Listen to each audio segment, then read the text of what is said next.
नेहमीप्रमाणे श्लोकापासून सुरुवात करूया. रागादिरोगान् सततानुशक्तान् अशेषकाय प्रसृतान् शेषान् औत्सुक्यमोहारतिदाय जघान यो पूर्ववैद्याय नमोऽस्तु तस्मै. आपण बघतो की दरवेळेला आपण काही विशिष्ट श्लोक जे आहेत तर ते पाठांतरासाठी देत होतो आणि मध्यंतरीच्या काळामध्ये थोडासा श्लोकांच्या संदर्भामध्ये श्लोकांची स्पर्धा घेतली गेलेली नाहीये, तर आता आपण ती परत एकदा चालू करत आहोत. आणि त्याच्यामध्ये आता पुढच्या ह्याच्यामध्ये जो काही श्लोक सांगितलेले असणार आहेत तर त्याच्यामध्ये वाग्भटाचा निदानाचा रक्तपित्त कास अध्याय आणि त्याच्याच बरोबरीनं जो पुढचा अध्याय आहे श्वास हिद्मा अध्याय, तर हे 2 अध्याय असणार आहेत आणि त्याच्या बरोबरीनं काही विशिष्ट वनस्पतींचे श्लोक असणार आहेत. तर त्याप्रमाणे पाठांतराला सुरुवात करा. आणि आपण ऑलरेडी 3रा अध्याय तर YouTube वरती अपलोड केलेलाच आहे आणि आता 1-2 दिवसांमध्ये 4था अध्याय म्हणजे पुढचा जो आहे निदानाचा तो सुद्धा अपलोड होईल आणि तो अपलोड झाला की त्याप्रमाणे तोही पाठ तुम्ही गाईडलाईन म्हणून वापरू शकता पाठांतरासाठी आणि पाठांतर चालू करू शकता. सो जेवढं आपलं पाठांतर चांगलं असेल तर तेवढे श्लोक आतमध्ये मुरतात आणि मग निदान करणं ही गोष्ट जास्त सोयीची पडत असते. आणि ह्या निदानाच्या दृष्टिकोनातून तरी आपण नक्कीच ह्याकडे या दृष्टीने बघायला पाहिजे. म्हणजे पाठांतर करणं ही गोष्ट महत्वाची आहे हे आपण ध्यानात घ्यायला पाहिजे. त्याच्याच बरोबरीनं अजून एक महत्वाची गोष्ट जी आहे त्याच्यामध्ये वाचन सुद्धा नित्य आपण करायला हवं. बऱ्याच वेळेला फक्त आता तुम्ही काही लोक जे मंगळवार आणि शुक्रवार आपण वाचन रेग्युलरली करतोय, परंतु ह्याच्या व्यतिरिक्त जर का होत नसेल वाचन तर मग आपण तेही लक्षात घ्यायला पाहिजे की संहिता वाचन म्हणून विशेष प्रकारे संहिता वाचणं ही गोष्ट आपण नित्य नियमाने करायला पाहिजे. आणि जर का तशी केली गेली ना तर त्याचा परिणाम आपल्याला आपल्या ह्याच्यामध्ये म्हणजे निदानाच्या पद्धतींमध्ये सुद्धा आपल्याला चांगलं समजायला लागतं, बघायला समजायला लागतं. तर त्या दृष्टीने ही गोष्ट करावी असं एक मला वाटतं. सो आज आता आपण ह्याच्या पुढच्या वाचनाला सुरुवात करूया. आपण हे जे वाचन करत आहोत तर ते एक अभ्यास म्हणून करतोय आणि शिवाय आयुर्वेदाच्या विद्यार्थ्यांमध्ये आयुर्वेदाबद्दलच काय म्हणू आपण ज्याला नॉलेज पर्पज किंवा आयुर्वेदाचं नॉलेज स्प्रेड करणं या दृष्टीने या गोष्टींच्याकडे बघायला हवं असं एक मला वाटतं. ओके, सो आपण ज्वरनिदान वाचत आहोत आणि ज्वरनिदानाच्या अध्यायामध्ये आपले काही श्लोक झालेले आहेत. तर त्याच्यामध्ये मला वाटतं आपले 35 श्लोक झालेले होते. आज आपण 36व्या श्लोकापासून सुरुवात करणार आहोत. ओके, सो 36व्या श्लोकाला सुरुवात करूया.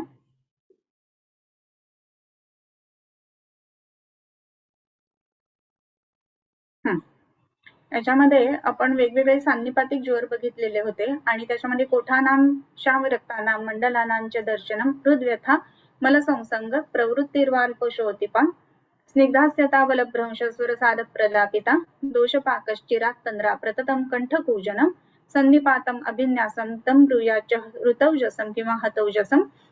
ह्याच्या पुढे दोषे विबद्धे नष्टेग्नौ सर्व संपूर्ण लक्षणः असाध्यस्योन्नथा कृच्छ्रो भवेत वैकल्योदोपिवा.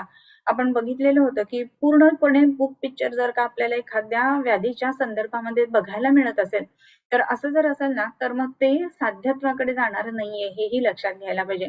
अन्यच्च सन्निपातोत्थ यत्र पित्तम पृथक्स्थितम त्वचिकोष्ठेतवादाहम विदधाति पुरोनुवा. इथपर्यंत आपलं झालेलं होतं. त्यानंतर शीतपूर्वक ज्वर आणि उष्णपूर्वक ज्वर असे 2 प्रकारचे ज्वर सांगितले आहेत. ज्वराचे जर का आपण प्रकार बघितले ना तर अनेक प्रकार ज्वराचे आपल्याला ह्याच्यामध्ये बघायला मिळतात. आता ज्वराचे अनेक प्रकार असं म्हणत असताना मग एवढे प्रकार सांगत असताना पहिल्यांदा ज्वर अष्टधा असं म्हटलेलं आहे आणि मग हे प्रकार एवढे कुठून आले बरं असं बऱ्याच वेळेला अनेक लोकांना वाटत असतं. मग त्याचं कारण असं आहे की ज्या वेळेला आपण हा ज्वराचा विचार करतो तर ज्वर तसाच आहे परंतु भेदता ही भेद्यम अन्यथा भिन्नती असं म्हटलेलं आहे. म्हणजे क्लासिफिकेशन करणारा जो आहे ना तर तो कुठल्या अँगलने क्लासिफिकेशन करतोय त्याच्यानुसार वेगवेगळ्या पद्धतीनं तोच ज्वर वेगवेगळ्या कॅटेगरीमध्ये येऊ शकतो. म्हणजे कसं की आता समजा आपण हे बघत आहोत आणि ह्याच्यामध्ये आपल्याला थंडी वाजून ताप येणं आणि दुसरा जो मुद्दा येतो ना त्याच्यामध्ये गरम वाटून ताप येणं हा एक मुद्दा आहे. मग आता गरम वाटून जर का ताप आलेला असेल तर तो कशा अँगलनी बघायचा हे या ठिकाणी वर्णन करतात. आणि थंडी वाजून म्हणजे रायगर येऊन जर का ताप आलेला असेल तर तो कशा पद्धतीने बघायचा ते या ठिकाणी वर्णन आलेलं आहे. सो शीतपूर्वक ज्वर आणि उष्णपूर्वक ज्वर. सो तद्वद वातकफौ शीतम दाहादिः दुस्तरस्तयः शीतादौ तत्र पित्तेन कफे स्यंदित शोषिते शीते शांतेम लोको मूर्छा मदस्तृष्णा च जायते. आता ज्या वेळेला आपण ह्या ज्वरांचा विचार करतोय तद्वत वातकफौ शीतम. आता वातकफ जो ज्वर आहे तर तो विशेष करून आपण काय बघतो तर वातकफ ज्वर जो आहे तो शीतपूर्वक म्हणजे थंडाव्याशी संबंधित किंवा थंडपणा येऊन असा थंडी उत्पन्न करून असा तो ताप येणार आहे. आणि दाहादिही दुस्तरस्तयः तर थंडी उत्पन्न करून येणारा ताप. आणि दुसरा जो दोन्ही प्रकारचा आहे त्याच्यामध्ये तो दाह म्हणजे खूप जास्त गरम वाटून जो ताप येतो. आणि हे जे दोन्ही प्रकार आहेत ना ते दुस्तरस्तयः असं म्हटलंय, जे बरे करण्याच्या दृष्टीने थोडेसे अवघडच असतात बरं का. आणि म्हणून तद्वद वातकफौ शीतम दाहादी दुस्तरस्तयः असं म्हटलंय. आता ह्याच्या पुढे शीतादौ. आता शीतपूर्वक ज्वराबद्दल सांगतात. शीतादौ तत्र पित्तेन कफे स्यंदित शोषिते शीते शांतेम लोको मूर्छा मदस्तृष्णा च जायते. शीतादौ. आदौ. आदौ म्हणजे सुरुवात. शीत आदौ म्हणजे थंडाव्यापासून सुरुवात होणारा किंवा थंडी वाजून येणारा ताप. शीतादौ तत्र पित्तेन कफे स्यंदित शोषिते असं म्हटलेलं. कफ कसा झालेला आहे तिथे तर पित्त जो आहे तर आता ज्वर म्हटल्यानंतर पित्त त्या ठिकाणी असणारच आहे. पण कफे स्यंदित शोषिते पित्तेन कफे स्यंदित शोषिते. कफे स्यंदित शोषिते ही सती सप्तमी आहे. म्हणजे काय तर तिथे पित्त आहे परंतु कफामुळे काय झालेलं आहे की त्याचा स्यंद शोषित झालेला आहे. म्हणजे अभिषंद जो आहे तर पित्ताचा जो अभिषंद म्हणजे पित्ताचा जो द्रवगुण आहे तर तो सुकून जातो किंवा हे झाल्यामुळं काय म्हणू शोषला गेलेला असल्यामुळं काय होतं तर पित्ताचं जे काम आहे ना तर ते कमी प्रमाणामध्ये व्यक्त होतं आणि म्हणून थंडी वाजून ताप येतो. म्हणजे इथेही पित्त आहेच आहे पण त्याचा द्रवगुण जो आहे तो शोषित झालेला आहे. मग इथे द्रवगुण शोषित का झालेला आहे याचं कारण असं की ज्या वेळेला ज्वर आहे तर ज्वर म्हटल्यानंतर पित्त तिथे विकृत आहे ही गोष्ट आहेच आहे. परंतु ज्वराच्या उष्णतेमुळं तर आणि त्या कफाच्या संपर्कामुळं तो जो पित्ताला द्रवगुणत्व आहे तर त्याचं शोषण होतं आणि त्याचं शोषण झाल्यामुळं काय होतं की पित्ताचं कार्य जे आहे ना तर ते कमी प्रमाणामध्ये व्यक्त होतं किंवा ज्याला आपण त्याचा गुण जो आहे तो कमी प्रमाणामध्ये व्यक्त होतो आणि म्हणून थंडी वाजून ताप यायला सुरुवात होते. शीत आदौ तत्र पित्तेन कफे स्यंदित शोषिते आणि शीते शांते अम्लकः मूर्छा मदस्तृष्णा च जायते. शीते शांते म्हणजे शीत शांत झाल्यानंतर म्हणजे रायगर किंवा थंडी थांबल्यानंतर काय काय होतं अम्लकः मूर्छा मदः तृष्णा च जायते. काय काय होतं तर पहिल्यांदा कसं आहे ना की जेवढी तुम्ही मलेरियाचे वगैरे जर पेशंट्स बघितलेले असतील तर त्याच्यामध्ये पेशंटला जेवढा वेळ आणि जेवढी जास्त थंडी वाजते तेवढं टेम्परेचर जास्ती भरतं. म्हणजे समजा थंडी वाजायला सुरुवात झाली की त्याच्यामध्ये 100 पासून सुरुवात झाली टेम्परेचरला तर 1, 1.5, 2 असं टेम्परेचर पुढे पुढे जात असतं. आणि थंडी जास्त काळ वाजत राहिली तर त्याचं जे टेम्परेचर आहे ते बरंच पुढे गेलेलं दिसतं 104 पर्यंत वगैरे जातं हेही आपण बघतो. सो शीतादौ तत्र पित्तेन कफे स्यंदित शोषिते. आणि मग पूर्ण टेम्परेचर चढलं की मग काय होतं थंडी वाजायची कमी होते. परंतु त्यावेळेला कुठली लक्षणं येतात शीते शांतः म्हणजे थंडावा थांबल्यानंतर म्हणजे रायगर थांबल्यानंतर काय होतं शीते शांतः अम्लकः. अम्लक म्हणजे वरती पाण्याची गुळणी येणं आंबट पाण्याची गुळणी येणं ह्याला अम्लक असं म्हटलं जातं. अम्लक म्हणजे वरती नुसतं येतं उलटी होईलच असं नाही परंतु नुसतं वरती आल्यासारखं वाटतं. सो शीते शांते अम्लकः. इवन मलेरियाच्या पेशंट्स मध्ये सुद्धा आपण बघतो की रायगर थांबल्यानंतर वॉमिटिंग चालू होतं. मूर्छा मूर्छित होणं. मदः तृष्णा च जायते. मद म्हणजे काही समजत नाही किंवा आपण जे प्रथम द्वितीय तृतीय मदाची अवस्था बघितलेली तर तशी लक्षणे आल्या तर. आणि मदः तृष्णा च जायते तहान खूप लागायला लागते. याचं कारण की थंडी थांबलेली आहे आणि त्याच्यानंतर मग एकदम तो गरमपणा जो आहे ना तर तो व्यक्त व्हायला लागतो आणि म्हणून अम्लक मूर्छा मद तृष्णा ह्या गोष्टी त्याच्यामध्ये दिसायला लागतात. त्यानंतर दाहपूर्वक ज्वर जो आहे त्याच्यामध्ये दाहादौ म्हणजे दाह आदौ, दाहपूर्वक आदी म्हणजे पूर्वक, म्हणजे दाहादौ पुनः अंते हे म्हणजे दाहाचा ज्वर,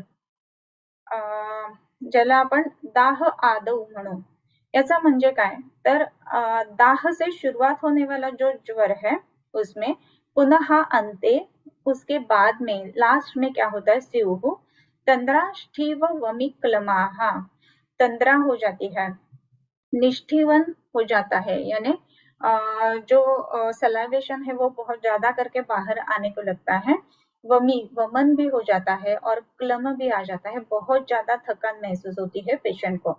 सो दाहादौ पुनः अंते स्युः तंद्रा स्ठीव वमिक्लमाहा, और ये जो टिपिकल दो लक्षण है इसके, इसी के लिए इसको दाहपूर्वक ज्वर और शीतपूर्वक ज्वर ऐसे दो विभाग में उसको विभक्त किया गया है। सो राइगर आके जो टेम्परेचर आता है और हीट या फिर बहुत ज्यादा हीट फील होके जो टेम्परेचर आ जाता है, ये दो जो है वो अलग अलग रहते हैं। सो दाहादौ पुनः अंते स्युः तंद्रा स्ठीव वमिक्लमाहा। उसके बाद में जो ज्वर के अलग अलग आए हैं उसमें आगंतु ज्वर, आगंतु, अभिघात, अभिशंग, अभिशाप, अभिचारतः, ये जो है वो अलग अलग 4 प्रकार बताए गए हैं। आगंतु ज्वर के 4 प्रकार, उसमें अभिघात, अभिशंगज, फिर उसके बाद में अभिशापज और अभिचारज, ये 4 प्रकार आगंतु ज्वर के बताए गए हैं। तो इसमें चतुर्धा, ये 4 प्रकार के हैं जो आगंतु ज्वर है वो। अत्र फिर पहले का जो बताया गया है अभिघात, उसमें क्षतच्छेद दाहादेहि अभिघातजः, अभिघातज ज्वर क्यों आता है क्षत के कारण, यानी कोई भी क्षत वुंड जो बोलते हैं वैसी अगर है तो उसके कारण ये ज्वर हो जाता है, छेद के कारण ज्वर आ जाता है, दाहादेहि, दाह ये भी आगंतु में क्यों आया है। जब भी हम देखते हैं हीट स्ट्रोक के जो पेशेंट रहते हैं, हीट का बहुत ज्यादा टेम्परेचर है 42 के आगे गया है, नागपुर या फिर कोई भी डेजर्ट कंट्रीज है उसमें हमें देखने के लिए मिलता है कि टिपिकली पेशेंट जो है वो हीट स्ट्रोक के पेशेंट रहते हैं। उसमें क्या रहता है, दाहाद्यैहि अभिघातजः, वो जो है वो अभिघातज ज्वर में आ जाता है। उसमें घात या फिर अभिघात कौन सा हुआ है, तो हीट का ही अभिघात है, क्षत का अभिघात है, छेद का अभिघात है, दाह का अभिघात है। इवन दाह अगर कहेंगे तो बर्न्स के जो पेशेंट रहते हैं ना, तो उसमें भी फीवर आता है, ऐसा देखने के लिए मिलता है। बर्न्स हुआ है तो फीवर क्यों आता है, ये अभिघात जो ज्वर है या फिर ये आगंतु जो ज्वर में अंतर्भूत होता है। श्रमाच्च तस्मिन् पवनः प्रायो रक्तं प्रदूषयन् सव्यथा शोफवैवर्ण्यम सरुजम कुरुते ज्वरम, ये इसकी संप्राप्ति बताई गई। अभिघातज ज्वर कैसे होता है, अभिघातज ज्वर के कारण देखे हमने कि क्षत है, छेद है, दाह है इत्यादि जो जो कुछ भी कारण है उसके कारण ये ज्वर होता है। इसमें क्या है, ये जब भी कोई भी क्षत होता है, छेद होता है, दाह होता है, उसके कारण शरीर में श्रम हो जाते हैं, राइट, और उस श्रम के कारण तस्मिन पवनः प्रायो रक्तम प्रदूषयन्, जो वात का विकृति हुआ है, विकृत वात जो है वो रक्त को दुष्ट करता है, और फिर सव्यथा शोफ वैवर्ण्यम सरुजम कुरुते ज्वरम, सव्यथा शोफ वैवर्ण्यम, व्यथा उत्पन्न कर देता है, बहुत ही मिजरेबल कंडीशन पेशेंट की उसमें हो जाती है। जैसे कि हम देखते हैं कि हीट स्ट्रोक के जो पेशेंट रहते हैं उनको अगर जल्दी नहीं मिलती है ट्रीटमेंट तो उसके कारण उनमें बहुत सारे इरिवर्सिबल चेंजेस भी हो जाते हैं।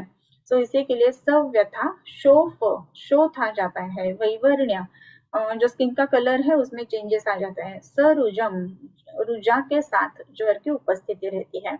ये अभिघातज ज्वर जब भी देखेंगे ना, उसमें क्षत हुआ है, कोई भी तीक्ष्ण या फिर कोई भी जिसको धार रहती है ऐसी जो वस्तु है, शस्त्र है, उसके कारण अगर ज्वर होता है तो उसमें रुजा तो रहेगी ही, राइट। इसी के लिए ये रुजा रहती है इसमें। सदाह, वैवर्ण्य, रुजा, ये सब उसमें लक्षण करके आ जाते हैं। फिर उसके बाद में जो आगंतु ज्वर बताया गया है उसमें अभिशंगज ज्वर ये कहा गया है। ग्रहावेश औषधि विष क्रोध भी शोक कामजः, अभिशंगात, इधर तक वो है। सो ग्रह आवेश, आवेश मीन्स प्रवेश, ग्रह का प्रवेश जब भी हो जाता है, ग्रह नाम ग्रासे इति ग्रहाणि, अलग अलग ग्रह बताए गए हैं, रेवती है या फिर शकुनी ग्रह है, ये अलग अलग ग्रह बताए गए हैं। आजकल इसको जो एनोलॉजी रहती है ना वो वायरस से लगाई जाती है। सो अलग अलग वायरस के कारण अनएक्सप्लेनेबल ऐसा या फिर कोई भी सिम्टम्स सिंड्रोम जैसे दिखते हैं, इसमें ग्रह प्रवेश या फिर ग्रह आवेश ऐसे कहा जाता है। इसी को अभिसंगज ज्वर ऐसे कहा गया है। औषधि विष क्रोध भी शोक काम जहा, इधर अब ये क्वेश्चन बहुत सारे पेशेंट्स को या फिर स्टूडेंट्स को आता है कि औषधि से क्यों हो जाता है ज्वर। सो सब जो औषधि है ना उसका परिणाम या फिर उसका यूज करने का जो तरीका है वो अलग अलग रहता है। अशुद्ध जो विषय द्रव्य कहे गए हैं उसको भी औषधि ऐसे कहा गया है, या फिर जिसको हम विष कहा गया है, इसमें जो स्थावर और जंगम विष है उसके कारण भी ज्वर आ जाता है। जैसे कि सर्पदंश वगैरह जो बताए गए हैं उसमें भी अलग अलग जो वेग बताए गए हैं उसमें ज्वर एक वेग में आ जाता है, ऐसी बात कही गई है। सो ग्रह आवेश औषधि, ये अलग अलग औषधि रहती है कि जिसके कारण ये ज्वर हो जाता है।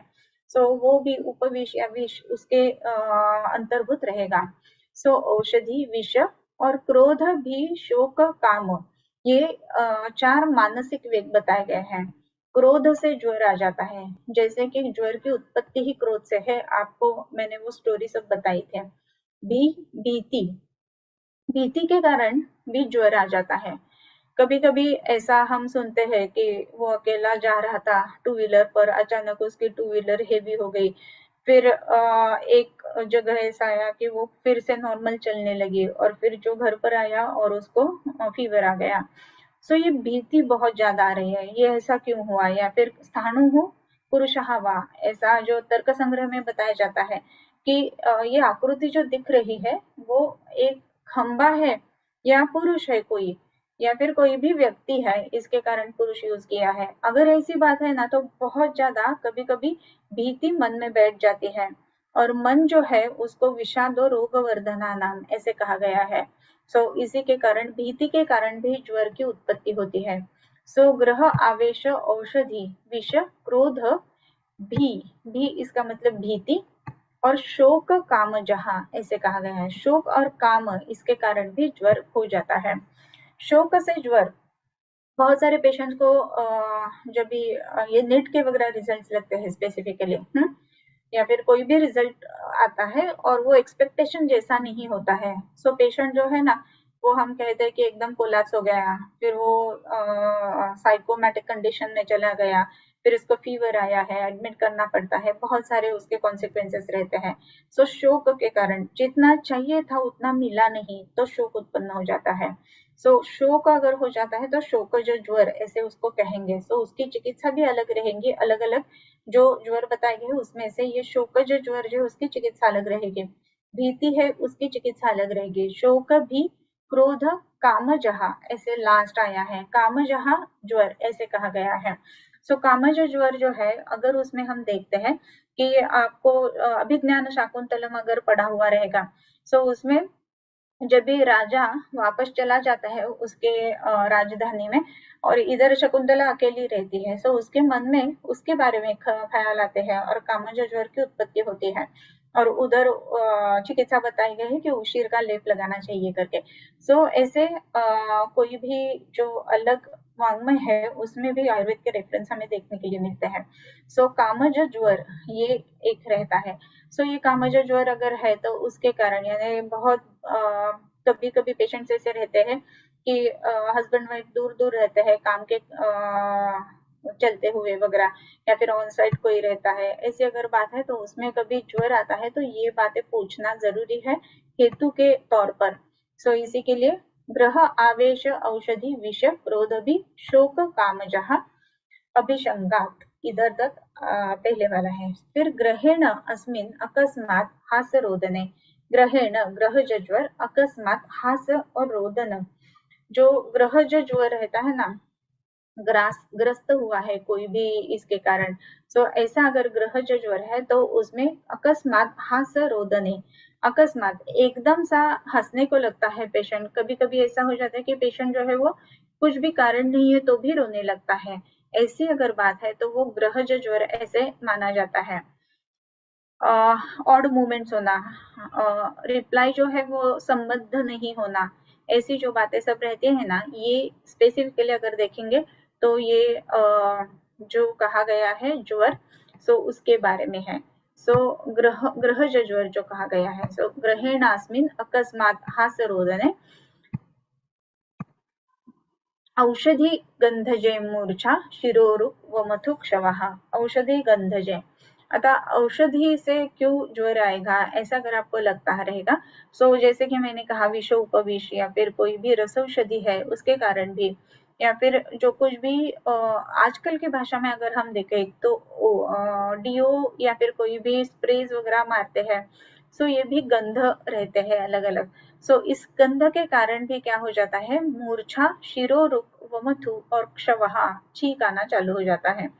बहुत सारे पेशेंट्स है कि जिसमें स्पेसिफिक गंध के कारण हेडेक चालू हो जाता है, वमथु यानी वॉमिटिंग सेंसेशन आ जाता है, छींके बहुत ज्यादा आ जाती है। सो इसको आजकल की भाषा में हम एलर्जी कहते हैं। सो जैसे कि मैंने पहले ही लेक्चर में बताया कि एक ही ज्वर अगर हम बहुत अच्छी तरह से अभ्यास करते हैं, सो उसमें बहुत अलग अलग डिसीजेस के निदान हमें मिलते हैं। जैसे कि आजकल अलग अलग एलर्जीज कही जाती है और उसके कारण आपको हो रहा है, सो ऐसा अगर है, एलर्जीज अगर है तो उसमें अगर हम इसकी औषधि गंध जो ज्वर की अगर चिकित्सा देते हैं तो उसका परिणाम बहुत ही अच्छी तरह से मिलता है। सो औषधि गंधजे मूर्छा, इसमें मैं एक केस बताना चाहूंगी कि चंपक यानी चाफा जो फूल रहता है ना, चंपा का फूल सबको अच्छा लगता है, प्रिय लगता है, लेकिन एक पेशेंट मेरे पास आती थी, उसने बताया कि उसको वो प्रिय है लेकिन उसके घर में जो कुछ भी अदर पर्सन है, सो वो अगर चंपा का फूल पहनती है, माला में डालती है, तो उसके कारण बाकी के जो लोग हैं उनके हेडेक होने चालू होता है, उसके स्पेसिफिकली हस्बैंड जो है उसको होता है। सो ऐसी अगर बात है तो मेडिसिन किसको देना चाहिए, सो हस्बैंड को जो मेडिसिन दिए थे ना, वो फिर उसके बाद में एक 15-20 दिन के बाद वो आ गई और चंपक का फूल लगा के आई थी, और उसने स्पेसिफिकली बोला कि हाँ अभी मैं लगा सकती हूँ क्योंकि उनको अभी तकलीफ नहीं होती है। सो ये जो है वो औषधि गंधज ज्वर, इसका विचार करते समय विषय चिकित्सा जो हम कहते हैं या फिर एलर्जीज कहते हैं उसके बारे में इसमें सोचना पड़ता है। सो औषधि गंधजे मूर्छा शिरोरुक व मथु क्षवहा, क्षवहा नाम छींक आना। ओके, फिर विषात मूर्छाति सारास्य शावता दाह रुद्गदाह। विषात, विषज ज्वर जो है उसके कारण क्या होता है, मूर्छा अतिसारस्य, शावता दाह रुद्गदाह, मूर्छा आ जाती है, अतिसार लूज मोशंस होने चालू हो जाते हैं। फिर आस्य शावता, मुंह जो है उसमें शावता यानी एक क्या कह सकते हैं हम कि जिसमें कृष्णता या फिर शावता ऐसे कहेंगे, कार्ष्ण्य आ जाता है। दाह और रुद्गद, दाह हो जाता है शरीर में, पेट में या फिर चेस्ट में बर्निंग सेंसेशन होता है। और रुद्गद इसका मतलब है कि हृदय के बारे में उसमें चेंजेस आ जाता है या फिर टैकीकार्डिया हो जाता है, ऐसे हो जाता है। सो ये जो विषज ज्वर है ना आजकल जिसको हम फूड पॉइजनिंग कहते हैं, ये इसमें अंतर्भूत हो सकता है। सो विषाद मूर्छा अतिसार, अभी अगर फूड पॉइजनिंग है तो मूर्छा हो जाती है, अतिसार ये उसका पहला लक्षण देखने के लिए मिलता है। आस्य शावता, बहुत ज्यादा जो मुंह है सूखा हुआ, कृष्णता ऐसे देखने के लिए मिलते हैं। फिर चेस्ट पेन या फिर एब्डोमिनल बर्निंग ऐसा रहता है, और हृदगद टैकीकार्डिया वगैरह हो जाती है। इतना ही नहीं तो बहुत सारे जो सेलिब्रिटीज हैं वो भी ये जूस वो जूस पी के एडमिट हो रहे हैं, ऐसा बीच बीच में न्यूज हम सुनते हैं। सो ये विषय जो ज्वर में हम अंतर्भूत कर सकते हैं।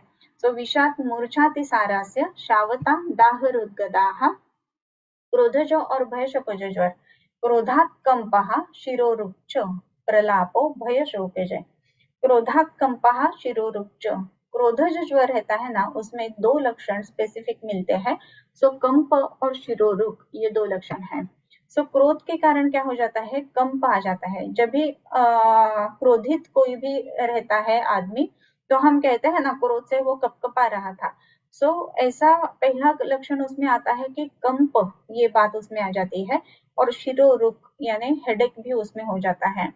जब भी क्रोध है ना, क्रोधज ज्वर है, सो उसमें हेडेक होना और कंप होना, ये दो बातें देखने के लिए मिलती हैं। तो जो पेशेंट्स नित्य क्रोधित हो जाते हैं, तो उसमें हर टाइम ये ज्वर देखने के लिए मिलेगा ऐसी बात नहीं है, लेकिन उसकी परिणति जो है ना, वो जब भी धातु हीयमान अवस्था में आ जाते हैं, यानी पेशेंट जब भी 60+ 70+ ऐसे हो जाता है, सो उधर क्या हो जाता है, तो पेशेंट जो है वो कंपवात के हमें देखने के लिए मिलते हैं। सो ये कंपवात के पेशेंट जो है, उनका एक विचार हम क्रोधज ज्वर ऐसा भी कर सकते हैं। और उसमें अगर क्रोध के ऑफ कोर्स हिस्ट्री पेशेंट की पूछनी चाहिए। अगर पेशेंट शांत स्वभाव का है तो वो उधर हम यूज नहीं करेंगे। लेकिन अगर पेशेंट बहुत ज्यादा क्रोधित होता है, हमेशा क्रुद्ध रहता है, या फिर जिसको हम शॉर्ट टेम्पर्ड कहते हैं, ऐसा उसका पूरा आयु गया है और 60s में उसको कंप है, तो ऐसी अगर बात है तो उधर ज्वर नहीं है तो भी हम ये क्रोधज ज्वर का जो मेडिसिन आगे आया है वो हम यूज कर सकते हैं। इसी तरह से हम जो कंपवात जो है उसका एक अलग एंगल सोच सकते हैं मेडिसिन के बारे में। क्रोधात कंपः शिरोरुच, फिर हेडेक भी इसमें देखने के लिए मिलता है क्रोधज ज्वर में। क्रोधात कंप शिरोरुच, प्रलापो भय शोकज। भय और शोकज जो ज्वर रहता है ना, उसमें प्रलाप ये लक्षण स्पेसिफिक देखने के लिए मिलता है। जैसे कि मैंने कहा कि कभी कभी रात को बहुत ज्यादा देर से आना जाना ये अगर होता है, और किसी कारण से भय अगर हुआ है, तो उसमें प्रलाप यानी नींद में भी बड़बड़ करना, खूब बातें करना, ऐसे देखने के लिए मिलते हैं। तो इसको प्रलाप ऐसे कहा जाता है। और प्रलाप इसका और भी एक अर्थ है कि जो संयुक्तिक नहीं है वो बोलना, इसको भी प्रलाप ऐसे कहेंगे। सो क्वेश्चन जो है उसका आंसर अलग ही देना, इसको भी प्रलाप ऐसे कहा गया है। सो प्रलापः भय शोकज, भय और शोक जब भी उत्पन्न हो जाता है उसके कारण जो ज्वर रहता है उसमें प्रलाप ये लक्षण देखने के लिए मिलता है। सो प्रलापो भय शोकज। और कामज ज्वर जो है उसमें कामाद भ्रमो, अरुचि, दाह, री, निद्रा, धी, धृतिक्षय। कामज ज्वर है उसमें काम हम कहेंगे तो स्त्री कामना, ये तो उसमें एक है ही। और भी उसमें अलग अलग कामज ज्वर रहेंगे। कोई भी चीज या फिर हीरा है, मोती है, पन्ना है, वो अगर चाहिए चाहिए ऐसा अगर कामज ज्वर हुआ है तो उसके कारण भी भ्रम, चक्कर आना, अरुचि, किसी भी बात में रुचि नहीं लगती है। फिर जो खाना है उसका भी टेस्ट चेंज हो जाता है। दाह, शरीर में दाह उत्पन्न हो जाता है। और इसमें एक मेन लक्षण बताया गया है, वो है री, निद्रा, धी, धृतिक्षय। इसमें री जो है ना, री का मतलब है लज्जा। इसमें लज्जा भी नहीं रहते हैं, किधर भी कैसे भी शोकज ज्वर है ना, तो किसी भी तरह से बर्ताव हो जाता है। एक क्या बोल सकते हैं, नाटक बनाया हुआ है, तो उसका नाम है कि स्वप्न वासव दत्तम। ये जो स्वप्न वासव दत्तम है ना, उसमें जो राजा है वो सबके सामने विलाप करता है। उसकी जो स्पाउस है उसका नाम है वासव दत्ता। सो हा प्रिय शिष्य, ऐसा सब वो बोलता है। सो प्रलाप करता है, लेकिन वो किधर भी करता है उसको लज्जा नहीं कह रही। हाँ, वो राजा है और इधर नहीं करना चाहिए, आम लोगों में ये बात उसको व्यक्त नहीं करनी चाहिए, लेकिन क्रोधज ज्वर में ऐसा हो जाता है। सो री इसका मतलब है लज्जा, वो पहले निकल जाते हैं। री, निद्रा, निद्रा भी बहुत ज्यादा कम हो जाती है। निद्रा कम होने से क्या हो जाता है कि बाकी के जो प्रोसेसेस है, लाइफ प्रोसेसेस, उसके ऊपर भी उसका इम्पैक्ट आ जाता है। जब भी नींद कम हो जाती है, बहुत सारे पेशेंट्स हमें मिलते हैं कि जो निद्राल्पता या फिर इंसोम्निया के पेशेंट्स रहते हैं। सो उसमें हम अलग अलग पेशेंट्स के बारे में विचार तो जरूर करेंगे।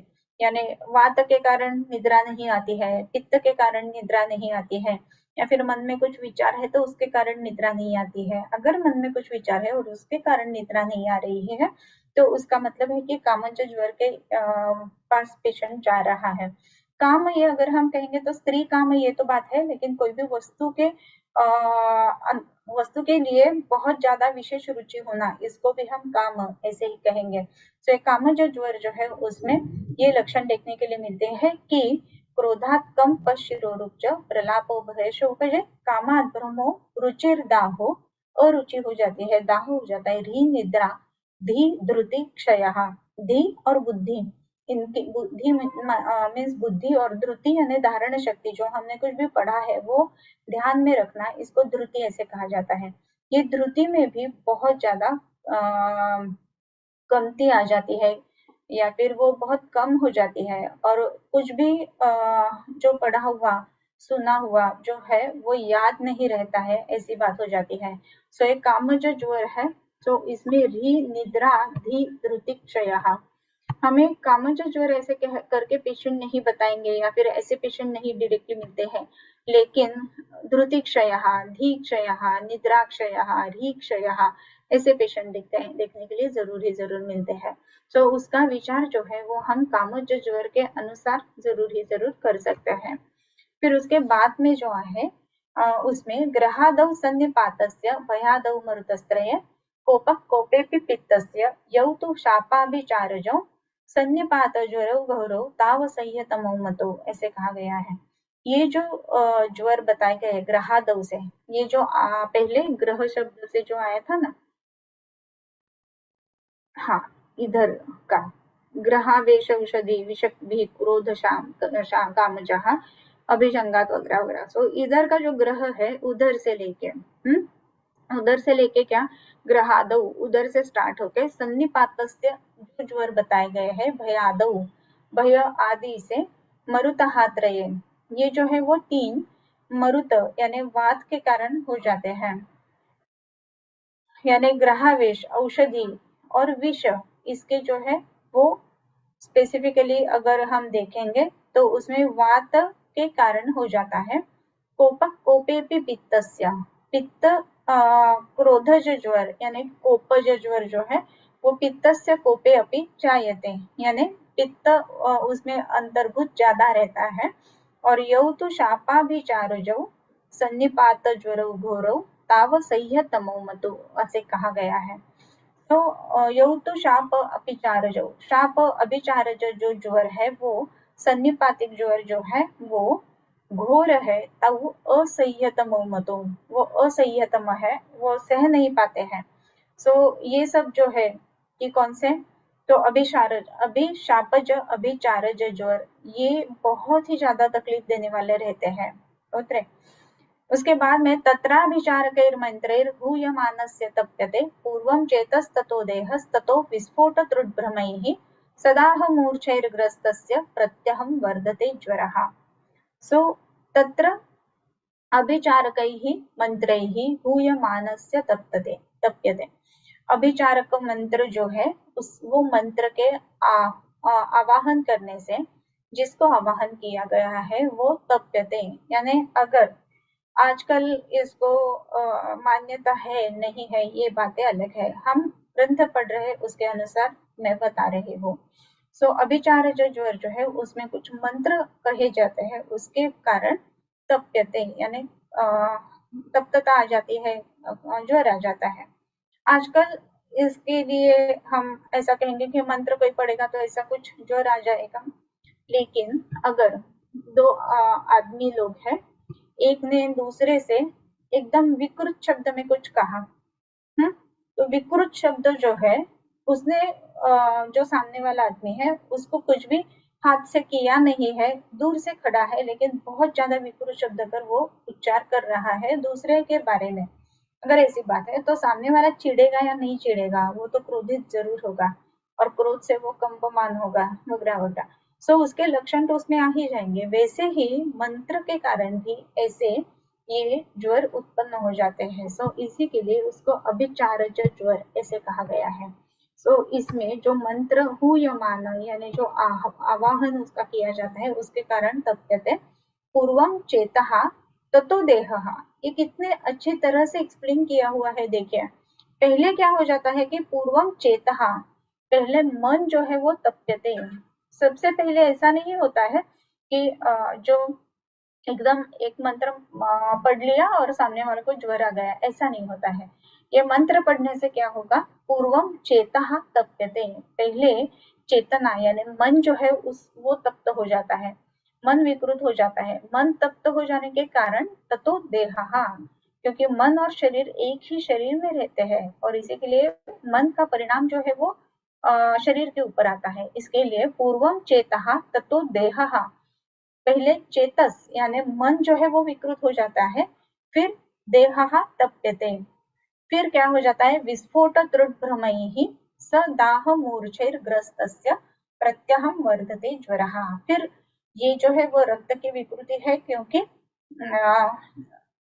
चेतः तप्यते ऐसे पहले कहा गया है। सो रक्त के ऊपर उसका काम होगा, फिर विस्फोट आ जाएगा, तृष्णा हो जाएगी, भ्रम हो जाएगा, दाह मूर्छा ये सब बातें हो जाएगी, और प्रत्यहम वर्धते ज्वरः, धीरे धीरे धीरे करते ये जो अभिचारज ज्वर है वो धीरे धीरे करके बढ़ने लगता है। इति ज्वरोष्टधा दृष्ट समासात विविधस्तु सहा, ये 8 प्रकार का ज्वर इधर तक बता के हो गया। समानात समासात विविधातु सहा, 2 प्रकार से और भी, वेत्ता ही वेद्यम अन्यथा भिन्नति, इसके अनुसार 2 प्रकार का ज्वर अभी बता रहा हूँ। शारीरो मानसः, अभी ये 2 प्रकार के अलग अलग ज्वर बताए गए हैं, शारीर ज्वर, मानस ज्वर। जैसे कि हमने कहा कि पहले कभी कभी ऐसा हो जाता है कि खाना पीना विकृत है, उसके कारण शरीर में विकृति हो जाती है और फिर मन तप्त हो जाता है। तो ये शरीर के ऊपर पहले काम करेगा, फिर मन के ऊपर काम करेगा। दूसरा वाला जो ज्वर है उसमें मानस के ऊपर ज्यादा काम करेगा। जैसे अभी हमने देखा कि कोई मंत्र पढ़ता है या फिर शोक है, क्रोध है, उसके कारण पहले मन जो है वो तपते थे, फिर उसके बाद में जो है वो शरीर जो है उसमें तप्तता आ जाती है। सो पूर्वम चेता ततो देहा, इस तरह जो होता है वो मानस ज्वर है, और परफेक्टली अपोजिट जो होता है वो जो है वो शारीर ज्वर है।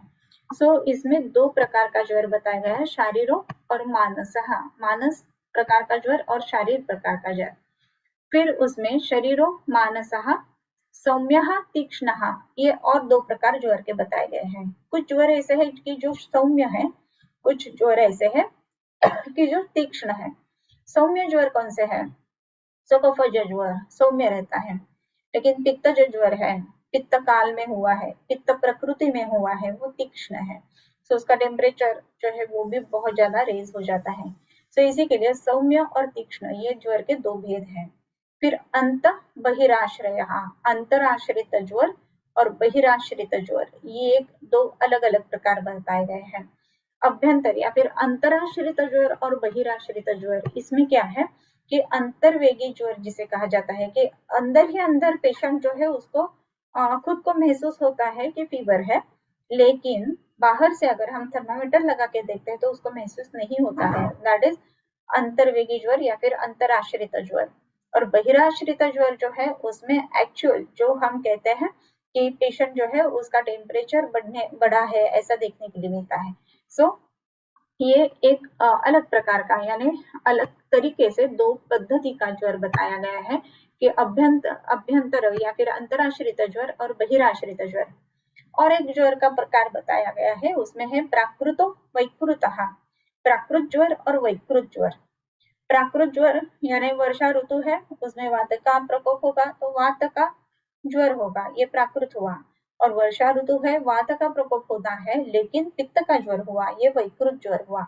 सो जिस ऋतु है उसके अनुसार जो दोष बढ़ता है या फिर वृद्ध होता है, सो जो दोष वर्धित है उसके अनुसार अगर ज्वर है तो वो प्राकृत ज्वर, उसके अलग दोष से अगर ज्वर के लक्षण देखने के लिए मिलते हैं तो उसको वैकृत ज्वर ऐसे कहा गया है।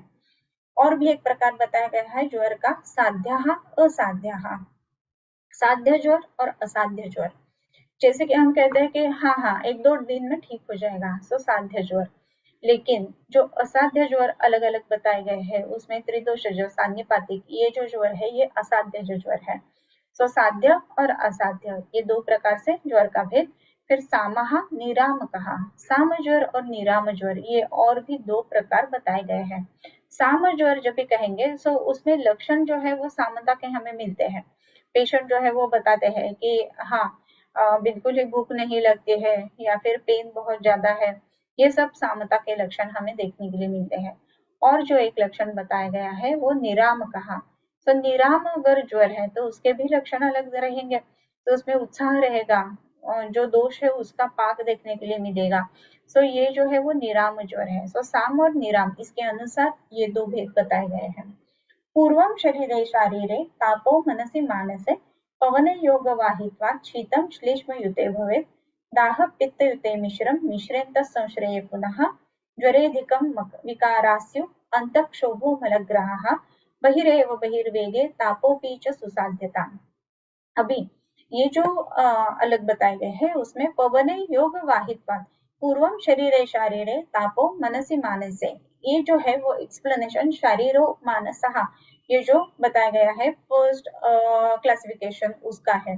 पूर्वम शरीरे शारीर ज्वर, तापो मनसि मानस ज्वर। पहले अगर शरीर जो है वो तप्त हुआ है और फिर मन के ऊपर संप्राप्ति आ गई है तो वो शारीर ज्वर है। और मन में पहले संप्राप्ति हो गई है और फिर ज्वर आया है जो है वो मानस ज्वर है।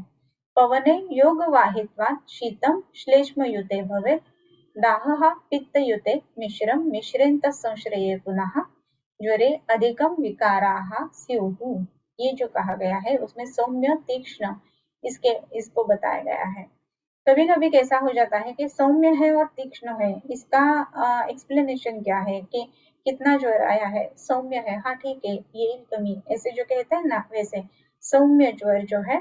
और दूसरा जो है वो उसमें कहा गया है कि जो तीक्ष्ण ज्वर है उसमें पवने योग वाहित्वात् शीतम श्लेष्मयुते भवेत्। पवन यानी वायु जो है वो योगवाही है। वो जब भी शीत श्लेष्म युत हो जाता है सो उसमें ठंडी ज्यादा बचती है, राइट। सो वायु जो है वो योगवाही होने के कारण।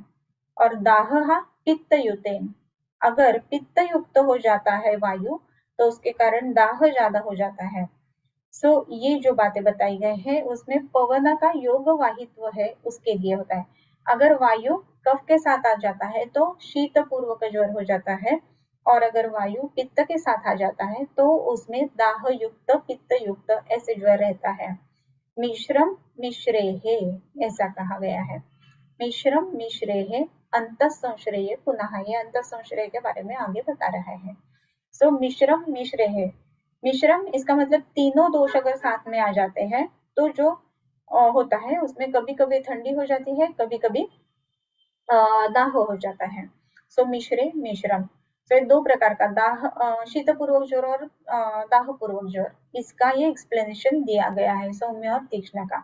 फिर उसके बाद में जो है अंतराश्रित अंत संश्रय पुनः, ये ऊपर का जो 46 वाला है अंत बहिराश्रय इसका एक्सप्लेनेशन है।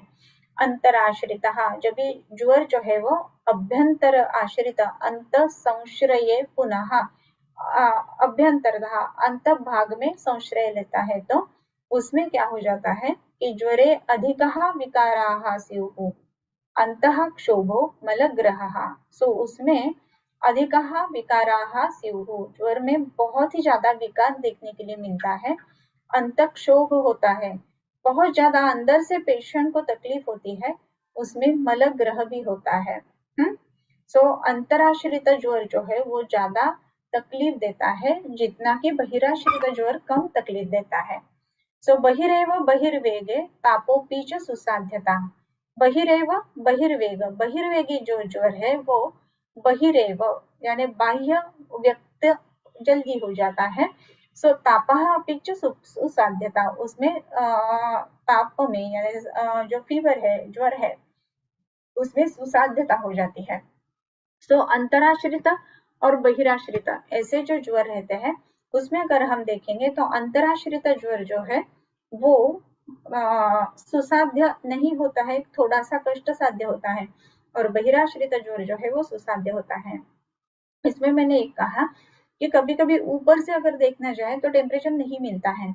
सो ऐसे केसेस में जो ओरल थर्मामीटर रहता है या फिर जो रेक्टल थर्मामीटर रहता है वो उससे टेम्परेचर लिया जाता है।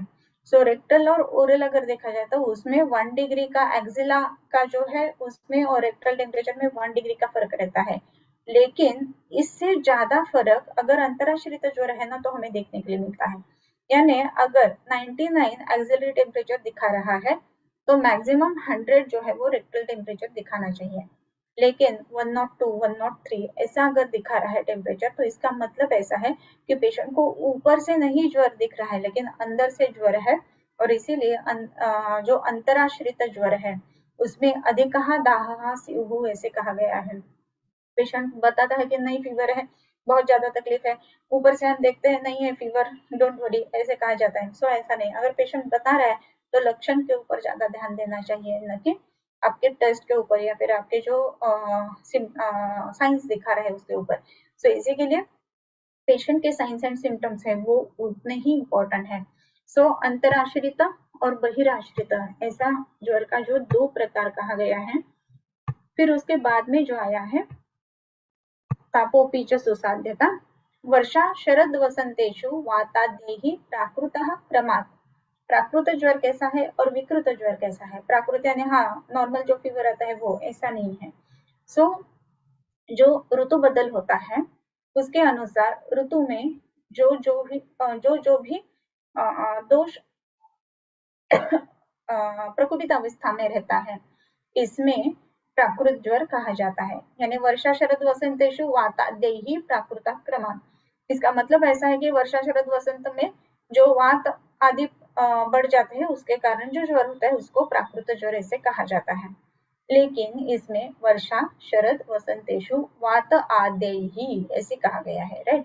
सो वर्षा में वात, शरद में पित्त और वसंत में कफ नॉर्मल अवस्था में प्रकुपित हो जाते हैं, और ये प्रकुपित अवस्था के कारण जो ज्वर आता है उसको प्राकृत ज्वर ऐसा कहा जाता है। और वैकृतः अन्यः ऐसा क्या कहा है? अन्यः मतलब दूसरा, यानी वर्षा ऋतु में जो वात छोड़ के पित्त और कफज ज्वर है, शरद ऋतु में पित्त को छोड़ के जो वात और कफज ज्वर है, और वसंत ऋतु में कफ को छोड़ के जो वातज ज्वर और पित्तज ज्वर है वो उसको कहेंगे हम वैकृत ज्वर। वो वैकृत ज्वर जो है वो दुस्साध्य रहते हैं। वैकृत ज्वर दुस्साध्य क्यों रहेंगे? इसका कारण यही है कि अगर शरद ऋतु है, तो शरद ऋतु में पित्त बढ़ा हुआ है तो उसको हम प्राकृत ज्वर कहेंगे, राइट। सो शरद ऋतु में पित्त बढ़ा है तो जो चिकित्सा ज्वर की करेंगे सो उसमें हम चिकित्सा क्या करेंगे? पित्त शमन चिकित्सा। सो पित्त शमन चिकित्सा जो है उससे ज्वर भी कम होगा, और पित्त शमन चिकित्सा के कारण ऋतु के अनुसार जो पित्त प्रकोपित है वो भी कम हो जाएगा, राइट। इसी के लिए प्राकृत ज्वर जो है वो साध्य रहते हैं। लेकिन वाताद्यैः प्राकृतो अनिलात् ऐसा कहा गया है। जो है वो सुसाध्य है प्राकृत ज्वर, लेकिन एक को छोड़ के प्राकृत ज्वर में जो ज्वर प्राकृत वर्षा ऋतु में होता है वो सुख साध्य नहीं होता है। इसका कारण ये है कि जब भी वात वर्षा ऋतु में वात का प्रकोप हो जाता है सो वो वात जो है ना वो महाजवाह यानी बहुत ज्यादा उसको गति है और शरीर में तहस नहस कर देता है। इसके लिए ये जो प्राकृत ज्वर है, जो वातज ज्वर है वर्षा ऋतु में, वो बहुत ज्यादा तकलीफ देने वाला है और इसी के लिए वो कष्ट साध्य है। बाकी पित्तज ज्वर जो शरद में आता है और कफज ज्वर जो वसंत में होता है, ये प्राकृत ज्वर है, वो ठीक करने में सुख साध्य रहते हैं। तो ये बात ध्यान में रखना जरूरी है प्राकृत और विकृत ज्वर के बारे में। सो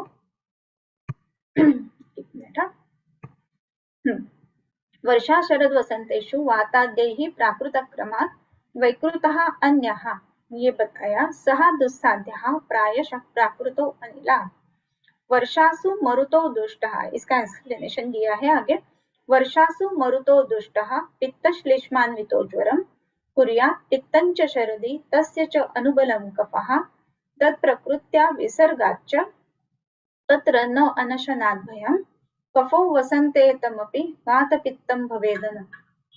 वैकृतः अन्यः सः दुस्साध्यः। ये देखा हमने। प्रायश्च प्राकृतः अनिला, वर्षासु मरुतो दुष्टः, पित्तश्लेष्मान्वितो ज्वरम कुर्यात्।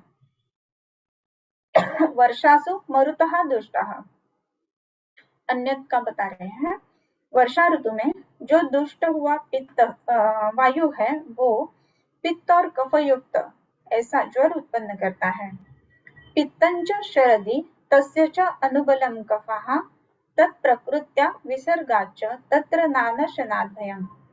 जो ज्वर है वो शरद ऋतु में शरदी पित्त प्रकोप के कारण, अनुबलम कफः यानी कफ का अनुबल उसको है, ऐसा जो ज्वर है उसमें तत्प्रकृत्या विसर्गाच्च, उसमें विसर्ग ऋतु होने के कारण प्रकृति के अनुसार और कफ का स्वभाव जो है उसके अनुसार क्या हो जाता है, तत्र न अनशनात् भयम्, अनशन, अनशन से भय नहीं है। अनशन का मतलब क्या है? ज्वर की जो चिकित्सा है वो पहले लंघन बताई गई है, और ज्वर की चिकित्सा जब भी हम लंघन करेंगे तो इसमें पित्तज ज्वर जो रहेगा, पित्त काल का शरद काल का जो ज्वर रहेगा उसमें प्रकृति के अनुसार शरीर में बल है और उसका अनुबल कफ है, उसके अनुसार भी वो बलवान है। सो इसमें अगर अनशन किया जाता है, लंघन किया जाता है तो उसको तकलीफ नहीं होगी पेशेंट को। वैसे ही कफो वसंते तमपि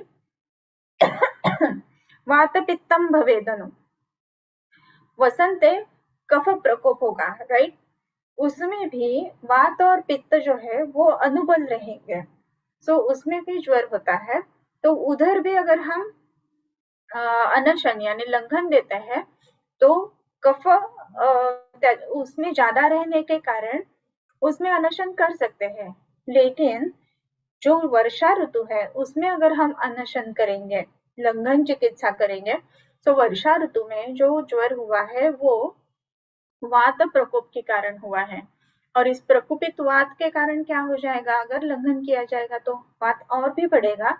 और इसी के लिए वर्षासु मरुतो दुष्टः, वर्षा ऋतु में जो वात विकृति का कारण ज्वर होता है वो प्राकृत ज्वर होते हुए भी वो चिकित्सा के लिए कष्ट साध्य हो जाता है। मेरे ख्याल से आपको समझ में आया रहेगा। ओके,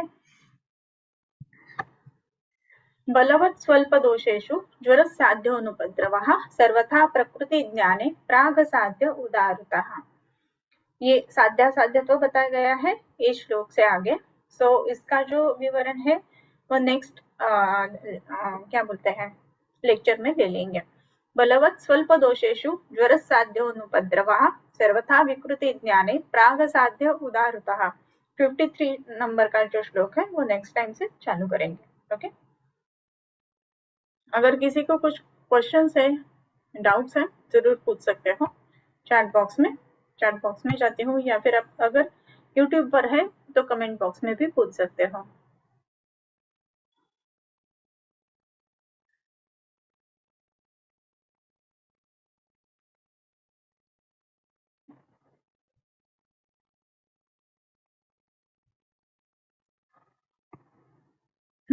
एक क्वेश्चन आया है, वन सेकंड। एवियन पेशेंट का विचार कैसे करें? अच्छा, इसके अनुसार तो ज्वर के अनुसार अगर इसमें देखा जाए तो पित्त जो ज्वर, रक्त जो ज्वर, ऐसे भी हम कर सकते हैं। एवियन का मेरे ख्याल से एक पहले भी एक्सप्लेनेशन दिया हुआ है, सो उधर भी देख सकते हैं। एवियन का जो है वो औषधि गंधज मूर्छा शिरोरुक मतुक्षवः ऐसे जो कहा गया उससे भी हो सकता है। बहुत सारे पेशेंट जो है बहुत लंबे समय तक खुद के मन से भी बहुत अलग अलग मेडिसिन लेते हैं, उसमें भी एवियन होता है, सो वो भी बात सोचना जरूरी है। सो ये सब जो बातें हैं ना, ये एवियन के बारे में आई थिंक इसका डिस्कशन हुआ है पहला 1-2 लेक्चर, अगर आप देखेंगे ना तो उसमें भी आपको मिल जाएगा, लेकिन इस तरीके से हम उसमें सोच सकते हैं। ओके, आई थिंक क्वेश्चंस हो गए हैं।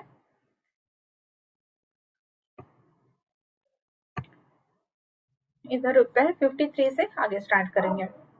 किंबहुना तुमचे केले धर्म कीर्तन हे सिद्धी गेले, तीर्थ माझे जिवरले पायीकपणा, आता विश्वात्मके देवे येणे वाग्यज्ञे तोषावे तोषोनी मज द्यावे पसायला नाही जे घणांची व्यंकटी सांडो तया सत्कर्मी रती वाढो भूता परस्परे पडो मैत्र जीवांचे दुरितांचे तिमिर जावो विश्वस्वधर्म सूरे पाहो जो जे वांछील तो ते लाहो प्राणिजात वर्षत सकळ मंगळी ईश्वर निष्ठांची मांदी आली अनवरत भूमंडळी भेटतो भूता चला कल्पतरूंचे आरव चेतना चिंतामणींचे गाव बोलते जे अर्णव पियुषांचे चंद्रमे जे अलांछन मार्तंड जे तापहीन ते सर्वाही सदा सज्जन सोय रे होतो किंबहुना सर्व सुखी पूर्ण हो नीती लोकी भजिजो आदि पुरुषी अखंडित